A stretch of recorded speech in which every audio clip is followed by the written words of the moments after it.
Hey,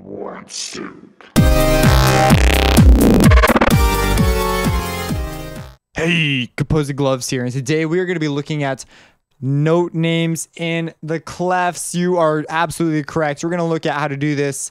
Now, there are two clefs that you really should know the names of the pitches for, because we talked about what the clef does is it establishes the name. So a clef means, hey, these pitches go on these spots versus another clef. And we have these two clefs to make music reading easier. Honestly, we could probably come up with a better system now, but this one's so old and everyone knows it, so we just stick with this one.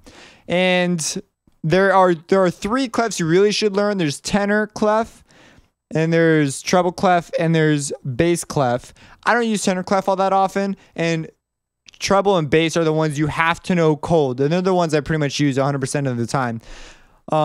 Besides the fact that tenor clef is a thing, I don't use it all that often, just for the instruments that do use that when you get into larger orchestrations. So I'm going to say right now, there are easy ways to learn this and there are hard ways to learn this. Learn it the hard way, meaning make some flashcards and just memorize these things freaking cold. Because if you try and do it the other way using mnemonic systems, which is, I'll show you a couple different ones, you are going to, it's just a struggle. Like later on, learning the note names and where they land on the staff is the same as learning the letters to your language.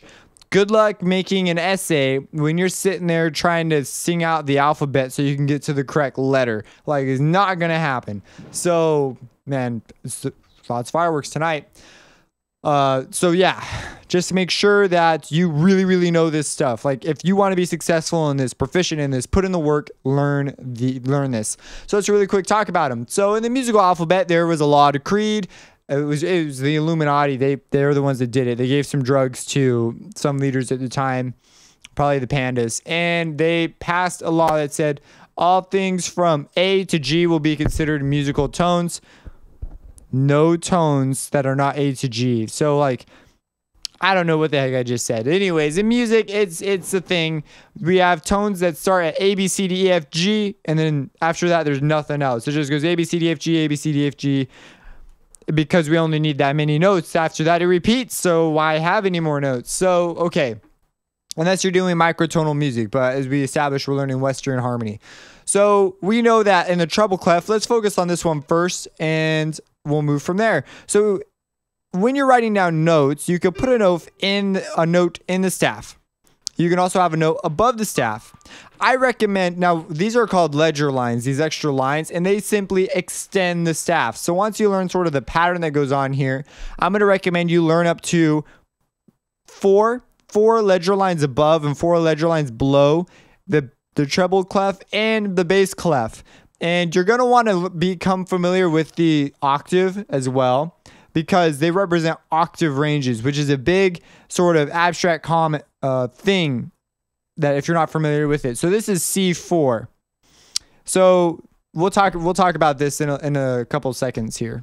So first, let's just talk about where the notes land in the staff. And you're going to want to learn them as they extend up into these ledger lines on both, because they're different. Because this is a major, we learned last time that this is a major 10th below.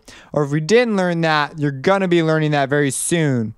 So here we have G. And that's because, of course, this is the G clef. So this is where G is. It's pretty much, if you see a treble clef, this is where G is going to be. So we have G, and now we know, oh, the alphabet ends at G. So the next space will go up a letter. So this is A. So any note on here, it's an A. It could be an A double sharp or an A flat or A something, which you'll get into accidentals in the next lesson.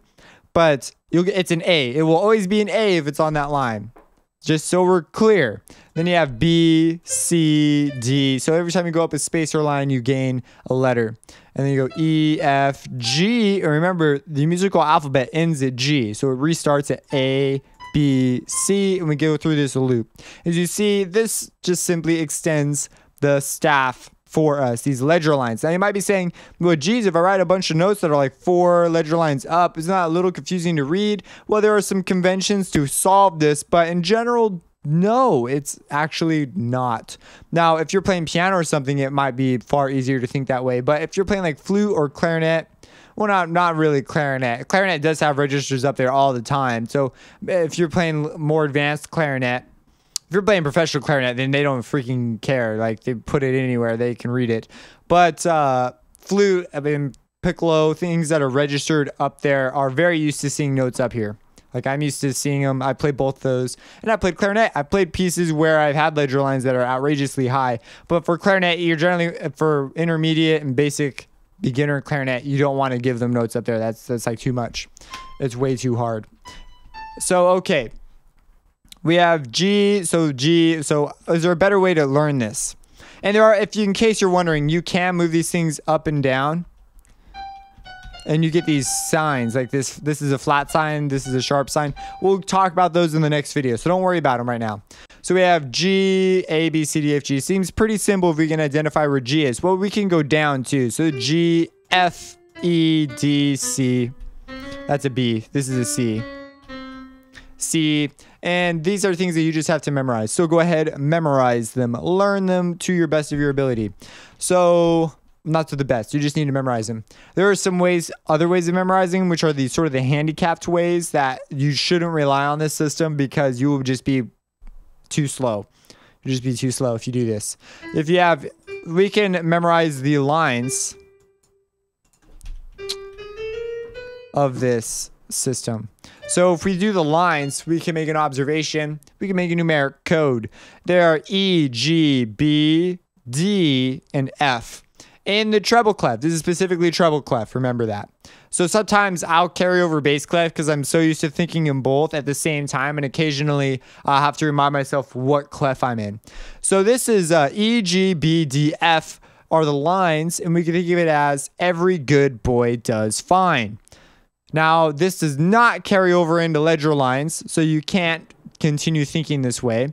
And there are, well... yeah, it's just a handicap system. It's not the best system. This is used for basics. When you learn ledger lines, it gets all messed up. So you just need to memorize it. That's I advocate that. There's another system. So that's the lines. What about the spaces in the staff?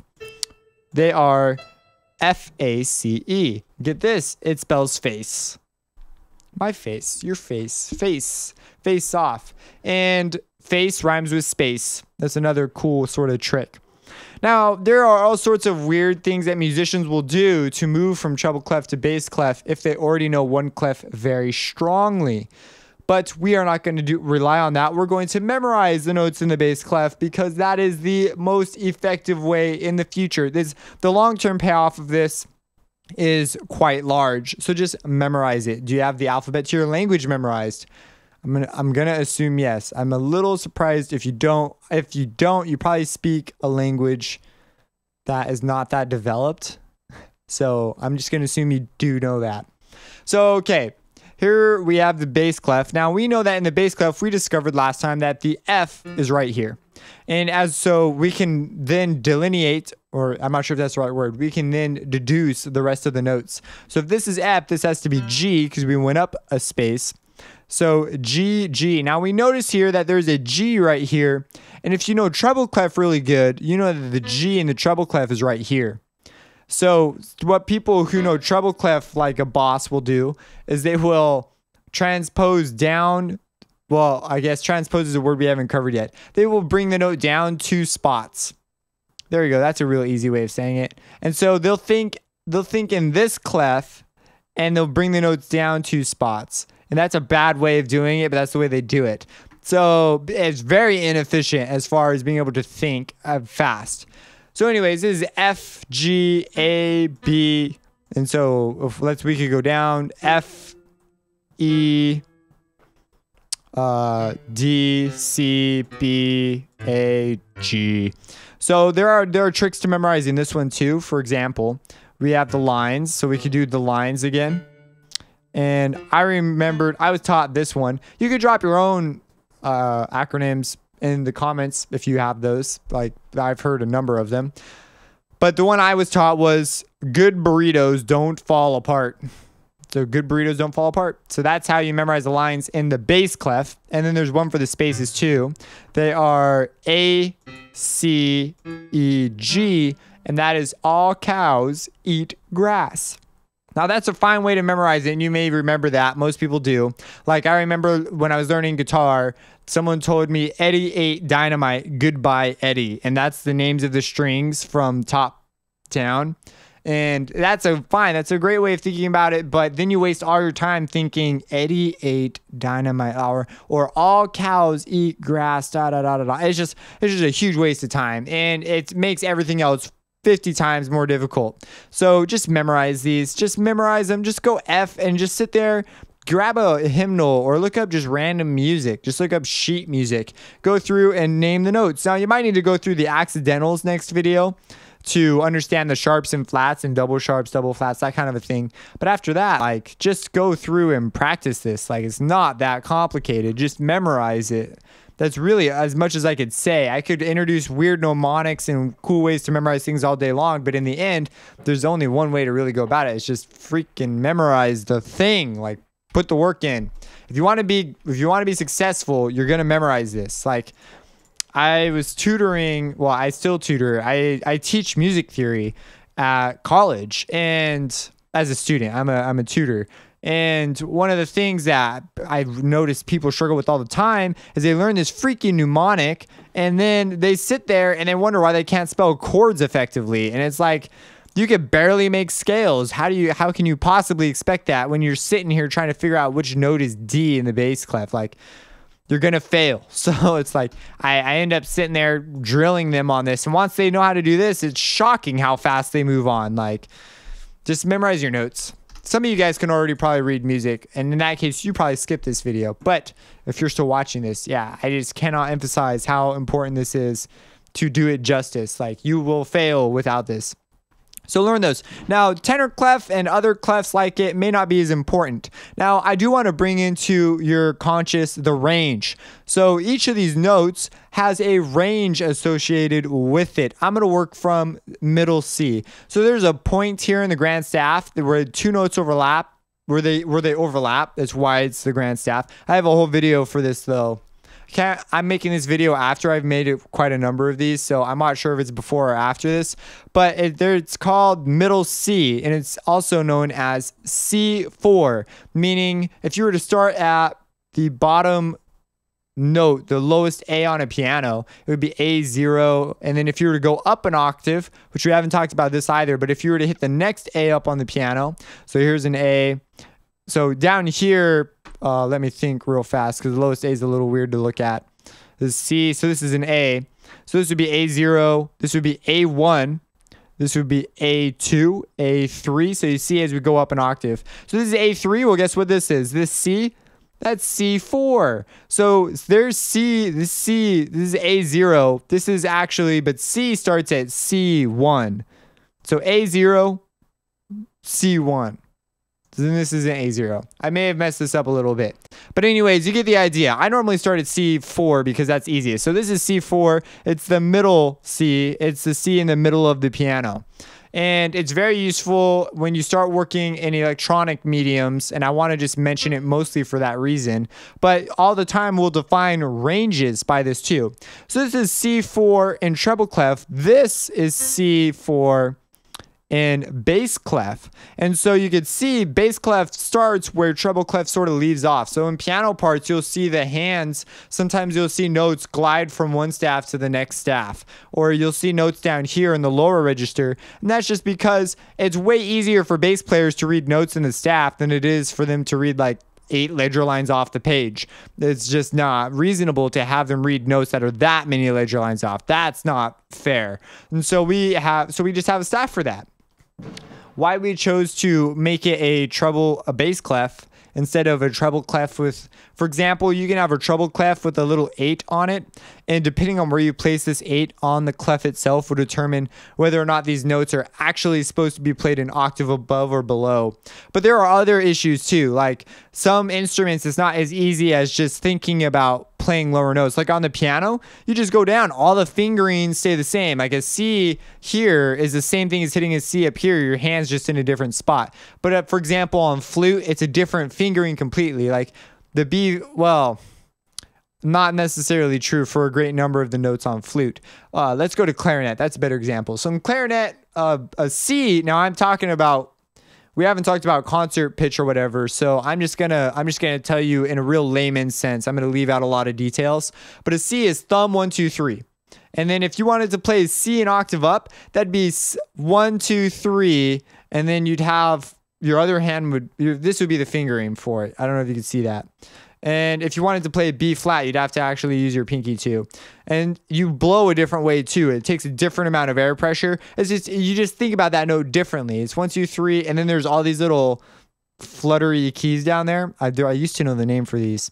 I was going to major in clarinet performance once upon a time, but totally different fingering. So by moving the notes up and down, it changes a great deal of things. So it's not always a better idea to put a little 8 right here, which is one of the reasons why they prefer ledger lines. Like that's why I prefer ledger lines versus octave movements like that, is because that note in that particular spot, I have now put a fingering with that note on my horn. So just something you need to be aware of when you're composing for instruments. You got to be aware of the conventions that go along with that horn. If you're not, you're going to write music that is very difficult to read or impossible to play, which is something I was really great at doing when I started. I wrote lots of impossible music. So if you have any questions about this, let me know. Memorize this, subscribe, and have a blessed day.